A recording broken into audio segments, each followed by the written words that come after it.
Hi everyone, this is Anam. Welcome to PhD jobs and admission. तो आज के इस वीडियो में मैंने रिसर्च मेथोडोलॉजी से रिलेटेड कुछ इंपॉर्टेंट एमसीक्यूज आपके साथ डिस्कस करा है जो जनरली पीएचडी एंट्रेंस एग्जामिनेशन में पूछे जाते हैं for your upcoming Maharaja Chhatrasal Bundelkhand university, जो कि छतरपुर में सिचुएटेड है। तो मैं आपको बता दूं, इस यूनिवर्सिटी का जो पीएचडी एंट्रेंस एग्जामिनेशन है ये आपका 24 अप्रैल 2022 को कंडक्ट करवाया जाएगा। यानी अब से आपके पास सिर्फ 2 to 3 डेज ही है इस एग्जामिनेशन के लिए, प्रिपरेशन के लिए। तो मैं आपको बता दूं कि आपके प्रिपरेशंस के लिए हमने रिवीजन पैकेज लॉन्च करा है, जिसमें हम आपको 1000+ MCQs 1 day revision PDF provide करते हैं, जिसमें इस पीडीएफ में हमने 1000 से भी ज्यादा एमसीक्यूज कवर कर रखे हैं जो जनरली पीएचडी एंट्रेंस एग्जामिनेशन में पूछे जाते हैं और हमारे एक्सपीरियंस के बेसिस पर जो डिफरेंट यूनिवर्सिटीज में एग्जाम में पूछे गए थे, पीएचडी एंट्रेंस एग्जामिनेशन के क्वेश्चंस पूछे गए थे, वो सारे क्वेश्चंस हमने हमारे इस पीडीएफ में कवर कर रखे हैं। एंड उसी के साथ साथ आपको इस रिवीजन पैकेज में हमारे 10 रिवीजन मॉक टेस्ट मिलते हैं। सो इस तरीके से आपकी बहुत ज़्यादा प्रैक्टिस होती है। आपका ये रिवीजन पैकेज है जिसमें से मैं आपको गारंटी देती हूँ कि हमारे इसी रिवीजन पैकेज से आपको एग्जाम में डायरेक्टली क्वेश्चंस पूछे जाएंगे, क्योंकि आपका जो एमसीबीयू का जो पीएचडी एंट्रेंस एग्जामिनेशन होता है, इसका पेपर पैटर्न कुछ इस तरीके से होगा कि आपका जो पेपर है ये 2 पार्ट्स में डिवाइडेड होगा, paper 1 and paper 2। So paper 1 में आपको 50 क्वेश्चंस पूछे जाते हैं रिसर्च मेथोडोलॉजी से, और पेपर 2 में आपके सब्जेक्ट से रिलेटेड। सो पेपर 1 में जो रिसर्च मेथोडोलॉजी से आपको क्वेश्चंस पूछे जाते हैं, उसका हमने ये रिवीजन पैकेज आपके लिए डिजाइन कर रखा है, जिसमें से आउट ऑफ 50 30 से 40 क्वेश्चंस हमारे इसी रिवीजन पैकेज से आने के चांसेस है। सो याद रखिएगा, आपके पास 2 to 3 डेज ही है प्रिपरेशंस करने के लिए। सो आपको जल्द से जल्द हमारे इस कोर्स को और इस रिवीजन पैकेज को परचेस करना है। सो इस रिवीजन पैकेज को परचेस करने के लिए स्क्रीन पर जो आपको नंबर नजर आ रहा है, इस नंबर पर आपको मैं व्हाट्सएप के थ्रू कॉन्टैक्ट करना है। नॉर्मल कॉल इस नंबर पर नहीं लगेगा और आप हमारे ऐप के थ्रू भी स्टडी मटेरियल को एक्सेस कर सकते हो। सो ऐप को एक्सेस करने के लिंक मैंने आपके साथ डिस्क्रिप्शन बॉक्स में प्रोवाइड कर रखे हैं, जिससे कि आप 1 क्लिक में ही आपके रिवीजन पैकेज को आप एक्सेस कर सकते हो। So that's it and let's begin with the video. Which of the following statements is or are correct? Hypothesis is a proposition which can be put to test to determine its validity. Or point 2, null hypothesis should always be disproved if the hypothesis is disproved. निम्नलिखित में से कौन सा और कौन से स्थान सही है? फर्स्ट पॉइंट, परिकल्पना एक प्रस्ताव है जिसे इसकी वैधता निर्धारित करने के लिए परीक्षण के लिए रखा जा सकता है। और पॉइंट 2, यदि परिकल्पना अस्वीकृत होता है तो शून्य परिकल्पना को हमेशा अस्वीकृत किया जाना चाहिए। तो इस क्वेश्चन में हमें ये फाइंड आउट करना है कि दिए गए जो 2 पॉइंट्स हमें दिए गए हैं उनमें से कौन सा एक पॉइंट सही है या फिर दोनों भी पॉइंट सही है। मतलब इस प्रश्न में हमें ये पता लगाना है कि दिए गए दोनों पॉइंट में से कौन सा पॉइंट सही होगा, कौन सा स्थान सही होगा, हमें ये पता लगाना है। और हमें कौन से विकल्प में सही ऑप्शन गिवन है इस क्वेश्चन का, ये फाइंड आउट करना है। तो जैसे कि यहाँ पर हमें 2 पॉइंट्स गिवन है और उन दोनों पॉइंट्स को हम डिटेल में देखेंगे। First point is hypothesis is a proposition. So yes, hypothesis एक proposition होता है, एक टेंटेटिव स्टेटमेंट होता है। हम पहले से इसके बारे में गेस करते हैं। proposition मतलब हम कुछ गेस करते हैं। हाइपोथेसिस जिसे हम परिकल्पना कहते हैं, परिकल्पना एक प्रस्ताव होता है, मतलब उसके बारे में हम पहले से ही भविष्यवाणी कर लेते हैं कि ऐसा करने से ऐसा हो सकता है। सो आगे हम स्टेटमेंट को कंप्लीट करते हैं, which can be put to test to determine its validity. Yes, हम इसीलिए हाइपोथेसिस को पुट करते हैं ताकि हम इसको टेस्ट कर सके, उसकी वैलिडिटी चेक कर सके, क्या वो एग्जिस्ट कर रही है या फिर नहीं कर रही है। अगर आपकी हाइपोथेसिस आप टेस्ट करते हो, अगर वो सही निकली तो आप उसको एक्सेप्ट कर लेते हो, अगर वो सही नहीं निकली तो आप उसको रिजेक्ट कर लेते हो। सो हाइपोथेसिस जो होती है उसको हम सही नहीं मानते अपनी रिसर्च में, एक टेंटेटिव स्टेटमेंट मानते हैं और एक प्रस्ताव मानते हैं, और उसको हम एक भविष्यवाणी कहते हैं। हम कुछ चीजों को लेकर भविष्यवाणी करते हैं अपने नॉलेज के बेसिस पर, अपने ज्ञान के बेसिस पर, और उससे हम अपने रिसर्च में, अपने शोध में उसका परीक्षण करते हैं, मतलब उसको टेस्ट करते हैं और बताते हैं कि वो वैलिड है या फिर नहीं है। सो यस, यहाँ पर जो आपका हाइपोथेसिस से रिलेटेड हमें फर्स्ट स्टेटमेंट गिवन है ये सही है। सो हाइपोथेसिस एक प्रपोजिशन होता है, मतलब एक गेसेस होते हैं रिसर्चर्स के, और कुछ टेंटेटिव स्टेटमेंट होता है जिसे रिसर्चर कुछ समय के लिए मान लेते हैं और उसे अपने रिसर्च में टेस्ट करते हैं, उसकी वैलिडिटी बताते हैं कि वो एग्जिस्ट कर रहा है या फिर नहीं, क्या वो सही है, क्या हमें उसे रखना चाहिए या फिर रिजेक्ट करना चाहिए। सो यहाँ पर आपको जो फर्स्ट पॉइंट गिवन है ये सही है। उसी तरीके से हम पॉइंट 2 देखते हैं। So null hypothesis should always be disproved if the hypothesis is disproved. मतलब आप क्या करते हो, जब भी आपकी हाइपोथेसिस डिस्प्रूव हो जाती, मतलब आपकी यदि परिकल्पना अस्वीकृत हो जाती है, तो आपकी जो शून्य परिकल्पना होती है उसे भी आप डिस्प्रूव करने की कोशिश करते हो। सो यस, क्योंकि याद रखिएगा नल हाइपोथेसिस को रिसर्च अपने रिसर्च में डिस्प्रूव करने की कोशिश करते हो, उसे प्रूफ नहीं मान के चलते, क्योंकि नल हाइपोथेसिस क्या बताती है कि वेरिएबल्स के बीच में कोई रिलेशन ही नहीं है। नल हाइपोथेसिस कोई भी रिलेशन को नहीं बताती है, क्योंकि रिसर्चर को उस चीज को प्रूफ करना होता है, उनको बताना होता है कि नहीं, जो वेरिएबल्स होते हैं उनके बीच में कुछ ना कुछ रिलेशन होगा ही। सो रिसर्चर ये अपने रिसर्च में प्रूफ करने की कोशिश करता है, लेकिन नल हाइपोथेसिस हमें बताती है कि कोई वेरिएबल्स के बीच में कोई भी रिलेशन नहीं है। तो याद रखिएगा, हमेशा रिसर्चर जब भी अपनी हाइपोथेसिस को टेस्ट करते हैं रिसर्च में, सो रिसर्चर ये कोशिश करते हैं कि वो अपनी नल हाइपोथेसिस को रिजेक्ट करे और वो अल्टरनेटिव हाइपोथेसिस को ऑटोमेटिकली उस केस में एक्सेप्ट कर लेते हैं। सो नल हाइपोथेसिस जब भी रिजेक्ट हो जाती है और रिसर्चर अपने रिसर्च में जब भी हमेशा अपनी नल हाइपोथेसिस को ऑलवेज डिस्प्रूव करने की कोशिश करते हैं और ऑटोमेटिकली उस केस में अल्टरनेटिव हाइपोथेसिस ट्रू हो जाती है। अल्टरनेटिव हाइपोथेसिस क्या होती है कि ये आपकी नल हाइपोथेसिस का अपोजिट होती है, वो बताती है कि वेरिएबल्स के बीच में कुछ ना कुछ रिलेशन है, लेकिन नल हाइपोथेसिस कहती है कुछ रिलेशन नहीं है। सो याद रखिए, यहाँ पर जो आपको पॉइंट सेकंड गिवन है, जो आपको पॉइंट 2 गिवन है, ये आपका सही है। रिसर्चर्स जो आपके शोधकर्ता जो है, आपकी जो शून्य परिकल्पना इसको हमेशा अस्वीकार करने की कोशिश करते हैं। सो यहाँ पर आपका फर्स्ट और सेकेंड पॉइंट दोनों भी सही है, इसलिए इस क्वेश्चन का आपका राइट आंसर हो जाएगा option c, both first and second correct. First and second statement दोनों भी सही है। नेक्स्ट, डायग्नोस्टिक रिसर्च स्टडीज, नैदानिक अनुसंधान अध्ययन। इस क्वेश्चन में हमें ये पता लगाना है कि नैदानिक अनुसंधान अध्ययन क्या होती है, मतलब आपकी जो डायग्नोस्टिक रिसर्च है उसकी स्टडीज क्या होती है। डायग्नोस्टिक रिसर्च में रिसर्चर किस चीज के बारे में स्टडी करते हैं। सो याद रखिए, आपकी जो डायग्नोस्टिक रिसर्च होती है ये ज्यादा करके साइंस फील्ड में यूज करी जाती है, डॉक्टर्स लोग ज्यादा यूज करते हैं डायग्नोस्टिक रिसर्च। सो डायग्नोस्टिक के मतलब होता है कि किसी चीज के बारे में खोजना, किसी चीज को डायग्नोस करना, उसके बारे में और जानना, क्यों वो चीज हैपन हो रही है, उसकी प्रॉब्लम क्या है, वो किस वजह से वो चीज हैपन हो रही है, उसके फैक्टर्स क्या है, कौन सी चीजें रिस्पॉन्सिबल है, उसका सोल्यूशन किस तरीके से निकाल सकते हैं। सो इस क्वेश्चन में बेसिकली हमें डायग्नोस्टिक रिसर्च की डेफिनेशन पूछ रहा है। सो याद रखिएगा, जब भी डायग्नोस्टिक रिसर्च आती है तो आपको याद रखना है, आंसर ऐसा मार्क करना है जिसमें किसी प्रॉब्लम का हम कॉज फाइंड आउट करते हैं, उसकी रूट फाइंड आउट करते हैं, किस वजह से वो चीज हैपन हो रही है। सो यस, यहाँ पर आपका ऑप्शन ही करेक्ट हो जाएगा, identifies root cause of a problem, factors responsible for it and solution to the problem. So जैसे मान लीजिए, इस डेफिनेशन को हम एक एग्जाम्पल के थ्रू समझते हैं। जैसे मान लीजिए कोई पर्सन है, उस पर्सन को हार्ट डिसीज है। सो आप किस तरीके से उस प्रॉब्लम को आप आइडेंटिफाई करोगे, उसके रूट, वो कॉजेस, किस वजह से उसको हार्ट डिसीज हुई है। सो जैसे मान लीजिए उस पर्सन को हार्ट डिसीज है, तो आप बताओगे कि उनके चेस्ट में पेन हो रहा है, ज्यादा ऑयल इनटेक है, प्रॉपर डाइट नहीं है, स्लीप साइकिल प्रॉपर नहीं है। सो इस वजह से आपकी जो प्रॉब्लम है ये हार्ट डिसीज प्रॉब्लम अकर होती है। सो याद रखिएगा, जैसे यहाँ पर मैंने एक डिसीज का एग्जांपल लिया, हार्ट डिसीज है, उसका मैंने आपको कॉज बताया। अब फैक्टर्स रिस्पॉन्सिबल, किस तरीके से, कौन कौन से फैक्टर्स हो सकते हैं, स्लीप साइकिल नहीं प्रॉपर ले रहे होंगे वो पर्सन, और डाइट प्रॉपर नहीं होगा, सो ये सारे फैक्टर्स हो सकते हैं। और आप इसका सोल्यूशन किस तरीके से फाइंड आउट करोगे, किस तरीके से हम इसका सोल्यूशन फाइंड आउट करेंगे कि उनको प्रॉपर डाइट देंगे। ओके, आपकी जो बॉडी है, उस पर्सन की बॉडी रेगुलरली 30 से 60 मिनट तक मूव होनी चाहिए, एक्सरसाइज करना चाहिए, प्रॉपर इनटेक लेना चाहिए डाइट का।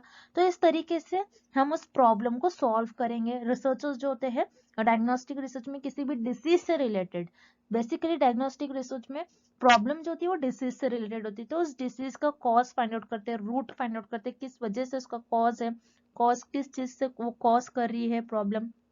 फिर फैक्टर्स, कौन से फैक्टर्स रिस्पॉन्सिबल है, फिर उसका सोल्यूशन किस तरीके से फाइंड आउट करना, मतलब एक समस्या है, उसका मूल कारण और उस समस्या के लिए जिम्मेदार कौन से फैक्टर्स है उसके बारे में जानना, और समस्या का समाधान किस तरीके से निकालना, उस समस्या का मतलब उस प्रॉब्लम का सोल्यूशन किस तरीके से निकालना, ये रिसर्चर डायग्नोस्टिक रिसर्च में करता है। इसलिए यहाँ पर जो आपका ऑप्शन ए है इस क्वेश्चन का राइट आंसर हो जाएगा। सो हम जो रिमेनिंग ऑप्शन है उन्हें भी एक बार ही देख लेते हैं। Option b, collect, verify and synthesize evidence from the past to establish fact, defend or refute a hypothesis। मतलब ये बता रहा है कि आप क्या कर रहे हो, कुछ इंफॉर्मेशन कलेक्ट कर रहे हो, उसको सिंथेसाइज कर रहे हो, इस एविडेंस को जो पास्ट में है, जो पास्ट में कर रहे हो, और उसका आप बेसिकली उसका प्रेजेंट में देख रहे हो क्या यूज है।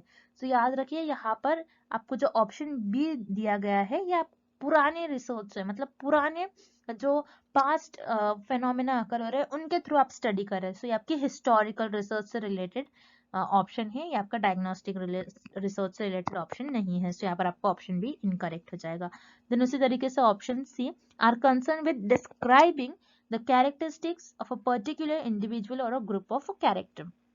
सो आप यहाँ पर क्या कर रहे हो, किसी कोई ग्रुप है उसका, इंडिविजुअल उसका कैरेक्टर बता रहे हो। सो यहाँ पर आप बेसिकली उसको डिस्क्राइब कर रहे हो, मतलब उसको आप डिटेल में बता रहे हो, उन विशिष्टताओं को बता रहे हो, आप डिटेल में उसको एक्सप्लेन करो, डिस्क्राइब कर रहे हो बेसिकली। सो ये आपके डिस्क्रिप्टिव रिसर्च से रिलेटेड है। सो यहाँ पर आपको एक ही वर्ड याद रखना है, आपको की पॉइंट्स याद रखना है। डिस्क्राइबिंग आ रहा है मतलब ये डिस्क्रिप्टिव रिसर्च से रिलेटेड ऑप्शन है। सो यहाँ पर आपका ऑप्शन सी भी इनकरेक्ट हो जाएगा। तो इस क्वेश्चन का आपका जो राइट आंसर हो जाएगा वो है आपका option a. Next, extraneous variables are, बाह्य चर है। इस क्वेश्चन में हमें ये पता लगाना है कि आपके बाह्य चर मतलब आपके जो एक्सट्रेनियस वेरिएबल है इनका मीनिंग क्या होता है, ये होते क्या है, उनकी डेफिनेशन बेसिकली हमें पता लगाना है इस क्वेश्चन में। सो याद रखिए इस क्वेश्चन को हम सॉल्व करेंगे एक एग्जाम्पल के थ्रू। सो हम एक एग्जाम्पल लेते हैं। उस एग्जाम्पल को लेने से पहले आपको पता होना चाहिए कि हम वेरिएबल्स की जो स्टडी करते हैं सिर्फ और सिर्फ एक्सपेरिमेंटल रिसर्च में करते हैं। सो एक्सपेरिमेंटल रिसर्च में हम ये देखते हैं कि इंडिपेंडेंट वेरिएबल जो होता है, इंडिपेंडेंट वेरिएबल का क्या इफेक्ट हो रहा है डिपेंडेंट वेरिएबल पर, हम ये देखते हैं। मतलब इंडिपेंडेंट वेरिएबल और डिपेंडेंट वेरिएबल के बीच में कॉज एंड इफेक्ट रिलेशनशिप को हम फाइंड आउट करते हैं और उसको स्टडी करते बताते हैं कि दोनों भी वेरिएबल्स के बीच में कैसा कॉज एंड इफेक्ट रिलेशनशिप है। सो मान लीजिए फॉर एग्जांपल यहाँ पर मुझे स्टडी करना है कि मैं अगर वाटर ज्यादा दे रही हूँ किसी प्लांट को तो उस प्लांट की ग्रोथ कैसी होगी। क्या मैं ज्यादा वाटर दूंगी तो प्लांट की ग्रोथ ज्यादा हो रही है, या फिर मैं कम वाटर दूंगी तो प्लांट की ग्रोथ पर कैसा असर होगा, उसका कैसा इफेक्ट बताएगा वाटर। सो बेसिकली वाटर, यहाँ पर मैं वाटर की क्वांटिटी कम ज्यादा कर रही हूँ, सो यहाँ पर ये इंडिपेंडेंट वेरिएबल हो जाएगा। और प्लांट की जो ग्रोथ है मैं इसको ऑब्जर्व कर रही हूँ तो ये मेरा डिपेंडेंट वेरिएबल हो जाएगा। अब इस स्टडी में क्या होता है, कुछ एक्स्ट्रा वेरिएबल्स आ जाते हैं, कुछ एक्स्ट्रा वेरिएबल जिसे हम कहते हैं एक्सट्रेनियस वेरिएबल्स। तो एक्स्ट्रा वेरिएबल्स ऐसे वेरिएबल्स होते हैं जो एक्सपेरिमेंटल रिसर्च में स्टडी का पार्ट तो नहीं होते हैं, तो ये फिर भी क्या करते हैं, आपके डिपेंडेंट वेरिएबल को अफेक्ट करते हैं। किस तरीके से मान लीजिए फॉर एग्जांपल इस स्टडी में आपके जो एक्स्ट्रा वेरिएबल्स होंगे, जो आपके एक्सट्रेनियस वेरिएबल होंगे, वो हो जाएंगे आपके विंड, टेम्परेचर, सनलाइट, ये सारे आपके एक्सट्रेनियस वेरिएबल हो जाएंगे। सो ये एक्सट्रेनियस वेरिएबल आपके डिपेंडेंट वेरिएबल को अफेक्ट कर सकते हैं। सो कभी कभार क्या होता है, आप देखना चाह रहे हो कि आपकी जो वाटर है कि उसकी वजह से ही प्लांट की ग्रोथ हो रही है, या फिर उसमें कुछ विंड, टेम्परेचर और सनलाइट का भी कुछ रोल है या फिर नहीं है। सो इस केस में आपके विंड, टेम्परेचर और सनलाइट जो होंगे ये एक्स्ट्रा वेरिएबल्स होंगे जिसे हम कहते हैं एक्सट्रेनियस वेरिएबल। ये स्टडी का हमारे पार्ट नहीं होते, ना ही हमारे स्टडी का पर्पस होते हैं, लेकिन फिर भी ये हमारे डिपेंडेंट वेरिएबल मतलब जो प्लांट ग्रोथ है उसको अफेक्ट करते हैं। सो याद रखिएगा एक्सट्रेनियस वेरिएबल वो वेरिएबल होते हैं जो एक्सपेरिमेंटल रिसर्च में हमारे स्टडी का पार्ट नहीं होते, ना ही पर्पस होते हैं, लेकिन ये फिर भी जो डिपेंडेंट वेरिएबल है उसको अफेक्ट करते हैं। इसलिए इस क्वेश्चन का आपका राइट आंसर हो जाएगा ऑप्शन ए, चर जो अध्ययन के उद्देश्य से संबंधित नहीं है लेकिन आश्रित चर को प्रभावित कर सकते हैं। मतलब ये हमारे जो अध्ययन है उसका उद्देश्य नहीं होते, हमारे जो स्टडी है उसका पर्पस नहीं होते, लेकिन ये हमारे डिपेंडेंट वेरिएबल है उनको प्रभावित करते हैं, उनको अफेक्ट करते हैं। तो यहाँ पर आपका ऑप्शन ए करेक्ट हो जाएगा। अब जो बचे हुए ऑप्शन से जो इनकरेक्ट है उन्हें भी हम एक बार देख लेते हैं। Option B, variable that depends upon और its consequences of the other variables, मतलब ऐसा वेरिएबल्स जो किसी वेरिएबल पर डिपेंड है। मतलब आपका जो डिपेंडेंट वेरिएबल डिपेंड्स आ रहा है, मतलब ये डिपेंडेंट वेरिएबल से ये ऑप्शन रिलेटेड है जो किसी दूसरे वेरिएबल पर डिपेंड होता है। सो यहाँ पर आपका ऑप्शन भी इनकरेक्ट हो जाएगा because it is related to your dependent variable. उसी तरीके से option C, variable that is antecedent to the dependent variable. So याद रखिएगा एंटीसेंडेंट का मतलब है जो पहले आ रहा है, प्रियर, जिसका मतलब होता है आपका प्रियर, जो पहले आता है। सो डिपेंडेंट वेरिएबल के पहले जो वेरिएबल आता है वो होता है आपका इंडिपेंडेंट वेरिएबल। मतलब आपका जो ऑप्शन सी है ये इंडिपेंडेंट वेरिएबल से रिलेटेड है, ना कि आपके एक्सट्रेनियस वेरिएबल से। सो जो आपका ऑप्शन सी है ये भी आपका रॉन्ग ऑप्शन हो जाएगा, और इस क्वेश्चन का आपका राइट आंसर हो जाएगा option a. Next, arrange the following steps followed in framing research design for empirical study in correct order. अनुभवजन्य अध्ययन के लिए अनुसंधान डिजाइन तैयार करने में अपनाए गए निम्नलिखित चरणों को सही क्रम में व्यवस्थित करो। इस क्वेश्चन में हमें फाइंड आउट करना है कि अगर आप एम्पायरिकल स्टडी परफॉर्म कर रहे हो तो उस केस में आप रिसर्च डिजाइन फ्रेम करते हो। सो रिसर्च डिजाइन फ्रेम करने के लिए आप कौन कौन से स्टेप्स फॉलो करोगे, उन्हें हमें करेक्ट ऑर्डर में अरेंज करना है। सो यहाँ पर एम्पायरिकल स्टडी क्या होती है, जो आप आपके ऑब्जर्वेशंस की बेसिस पर, जिसमें आप एक्सपेरिमेंट्स परफॉर्म करते हैं, आप रियलिटी में उसको परफॉर्म करते हो, सो उसे हम कहते हैं एम्पायरिकल स्टडी। अब एम्पायरिकल स्टडी के लिए आप रिसर्च डिजाइन तैयार कर रहे हो। रिसर्च डिजाइन मतलब कि अनुसंधान डिजाइन तैयार कर रहे हो। रिसर्च डिजाइन क्या होती है, जिसमें आप सारी प्लानिंग करते हो कि मैं इस तरीके से डेटा कलेक्ट करने वाली हूँ, मैं ये सैम्पलिंग टेक्निक मेथड यूज करूंगी, इस मेथड से मैं डेटा कलेक्ट करूंगी, उसके बाद मैं इसको किस तरीके से एनालाइज करूंगी, फिर मैं कहाँ के लोगों को लूंगी, किस पॉपुलेशन पर मैं रिसर्च करूंगी, ये सारी चीज आप डिसाइड कर लेते हो। बेसिकली यहाँ पर प्लानिंग करते हैं कि आप किस तरीके से रिसर्च को परफॉर्म करने वाले हो, स्टडी को आप परफॉर्म करने वाले हो। सो यहाँ पर हमें पूछ रहा है इस क्वेश्चन में कि अगर आप एम्पायरिकल स्टडी परफॉर्म करो तो उसकी आप रिसर्च डिजाइन आप उसको तैयार कर रहे हो, आपके अनुसंधान डिजाइन को अगर आप तैयार कर रहे हो तो दिए गए जो हमें ऑप्शन से दिए गए पॉइंट्स हैं उनको हमको एक करेक्ट ऑर्डर में अरेंज करना है। पहले हम क्या इंक्रीज, मतलब पहले हम क्या डिसाइड करते हैं, फिर उसके बाद किस तरीके से पूरी रिसर्च स्टडी को हम परफॉर्म करेंगे, हमें बता करना है।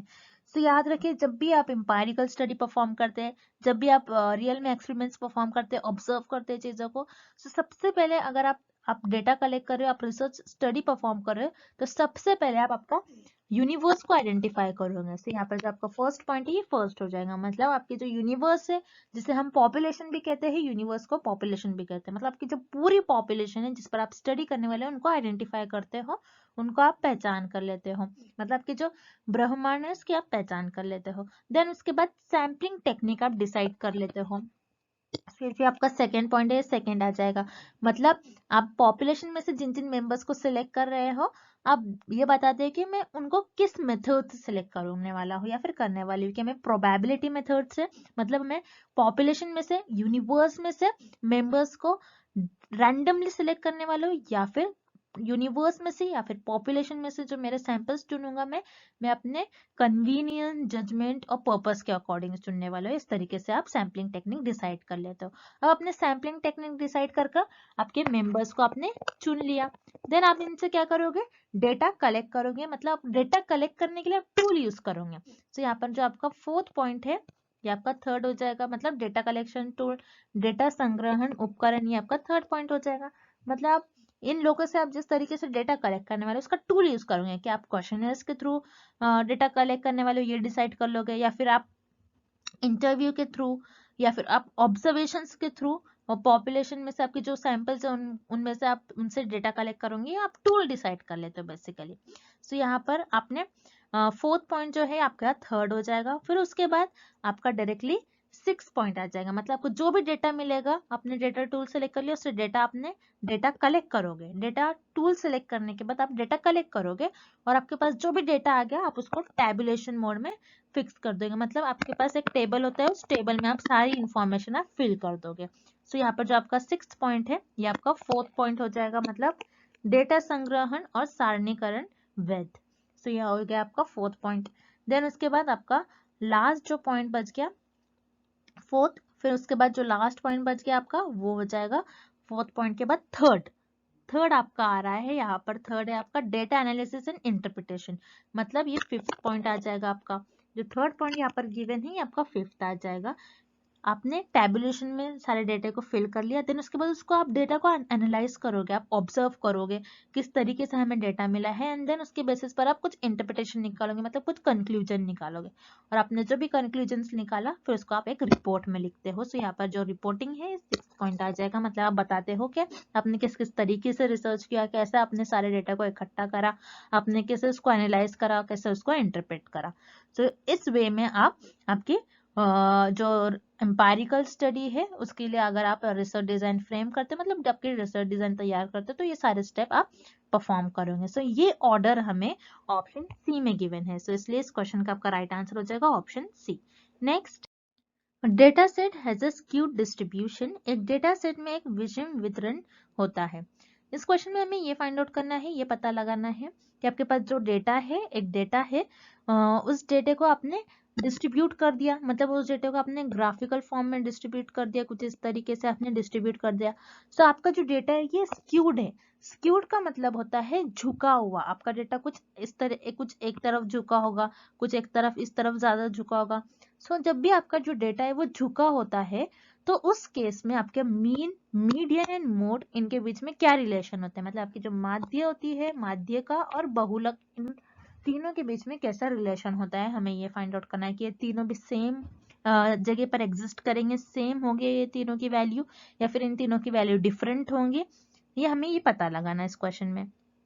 तो याद रखिए, इसके लिए आपको ये डायग्राम याद होना बहुत इंपॉर्टेंट है। आपको बस इस डायग्राम को याद रखना है, बहुत इंपॉर्टेंट डायग्राम है। मैं आपको बता दूं, इस टॉपिक से आपको एग्जाम में 1 और 2 क्वेश्चंस कंपलसरी पूछे ही जाते हैं, इसलिए आप इस डायग्राम को अच्छी तरीके से याद करके चले जाइए, जिससे कि आप इस टाइप के क्वेश्चंस को इजीली सॉल्व कर पाओगे। जैसे कि आप देख रहे हो इस डिस्ट्रीब्यूशन में, जैसे स्क्यूड, स्क्यूड का मतलब होता है आपका डेटा झुका हुआ। जैसे कि यहाँ पर आप देख रहे हो स्क्यू के आपके दो टाइप होते हैं, एक होता है पॉजिटिव स्क्यू, एक होता है नेगेटिव स्क्यू।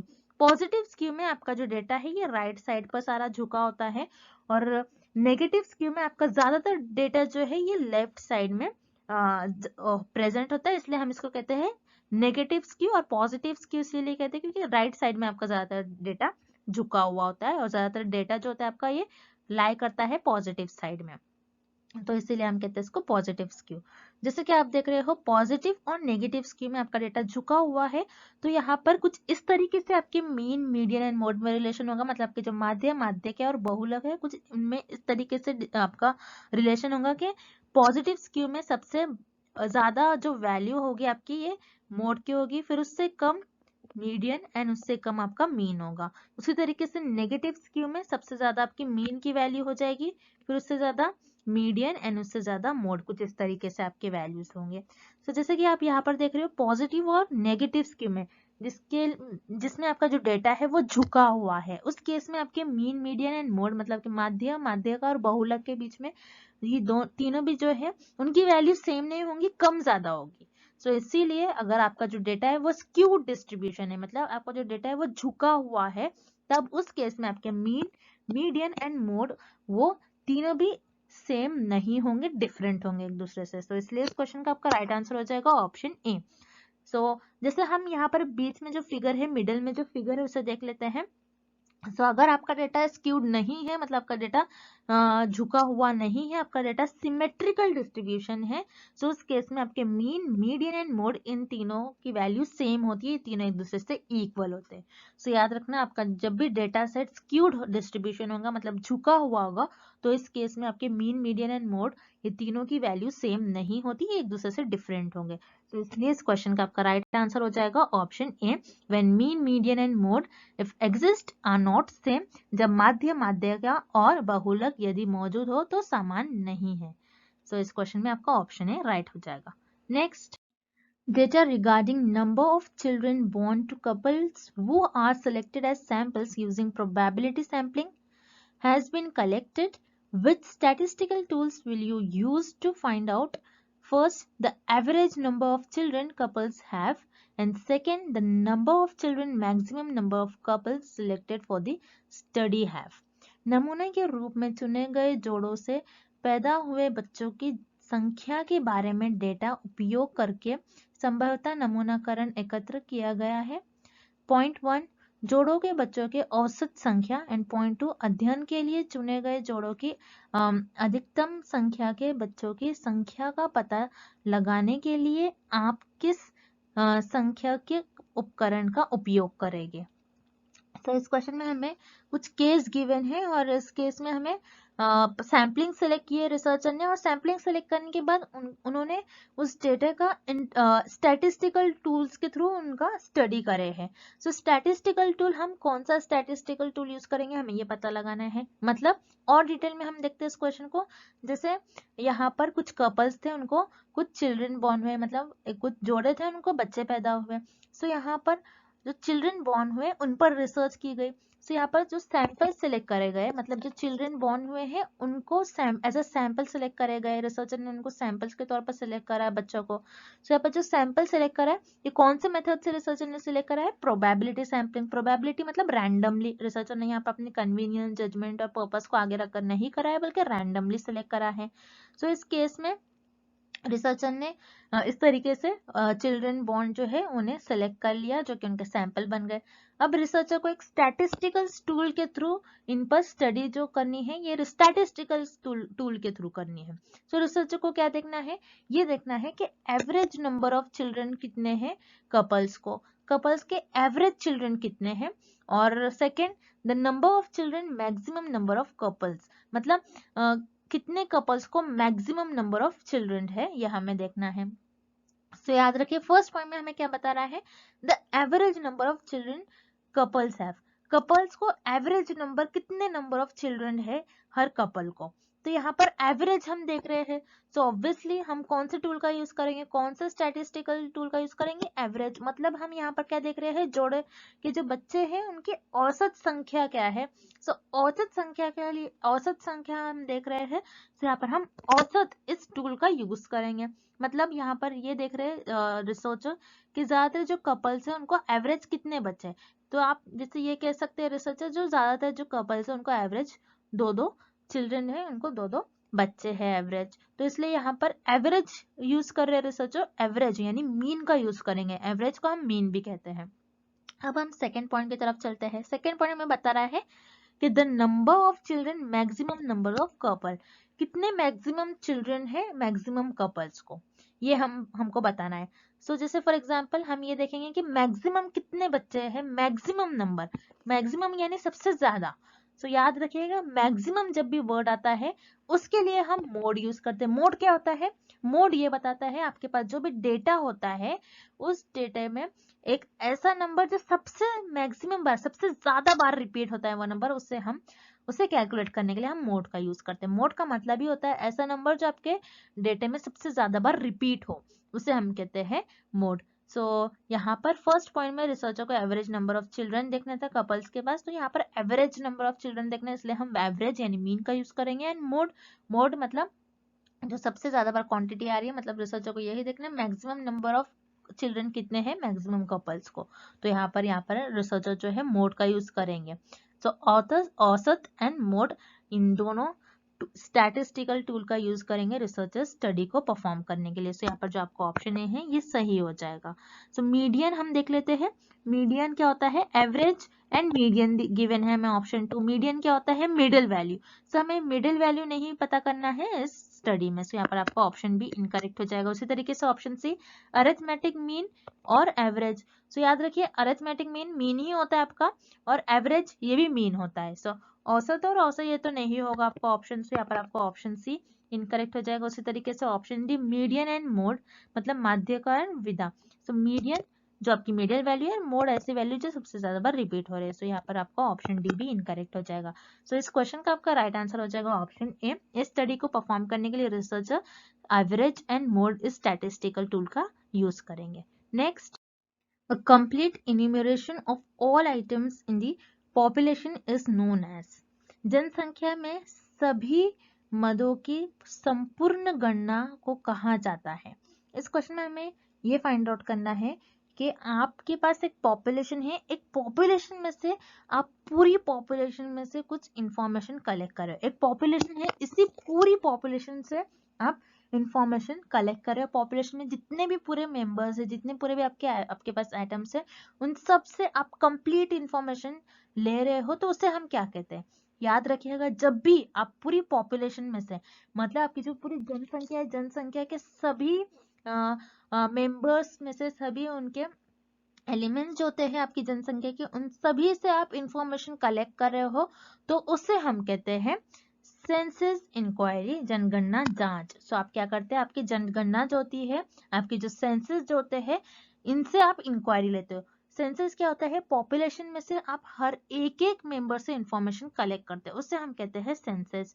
और सेंसस जांच ये भारत में हर 10 साल पर किए जाती है, मतलब सेंसस जो होता है भारत में हर 10 साल पर कंडक्ट करवाई जाती है, जिससे पता लगता है कि उस पर्टिकुलर, जिससे पता लग जाता है कि भारत में हमारी कितनी पॉपुलेशन है, कितने लोग लिटरेट है, कितने लोग पढ़े लिखे, कितने लोग एजुकेटेड हैं, और पॉपुलेशन जो रह रही है उनकी जो स्टेटस क्या है, उनका सोशल स्टेटस कैसा है, वो क्या, उनकी इनकम कितनी है, एवरेज इनकम कितनी है लोगों की, ये बता सकते हैं सेंसस इंक्वायरी के थ्रू, और जनगणना जांच के थ्रू यही स्टडी की जाती है।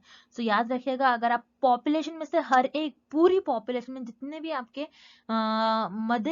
मदों से आप पूरी इंफॉर्मेशन कलेक्ट करें, मतलब पॉपुलेशन के हर एक आइटम से आप इंफॉर्मेशन कलेक्ट करें, तो उसे हम कहते हैं सेंसस इंक्वायरी।